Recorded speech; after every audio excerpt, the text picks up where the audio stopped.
السلام عليكم. أهم الأخبار: تحالف ثلاثي للقوى الشمالية ضد الانتقالي.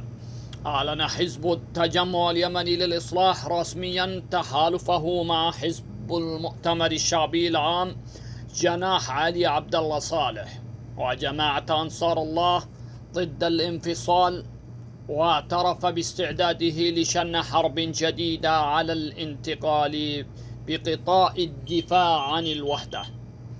صدر هذا في تصريح للقيادي والناشط السياسي مختار الرحبي، الذي أكد تحالف الإصلاح ليس فقط مع المؤتمر والأنصار.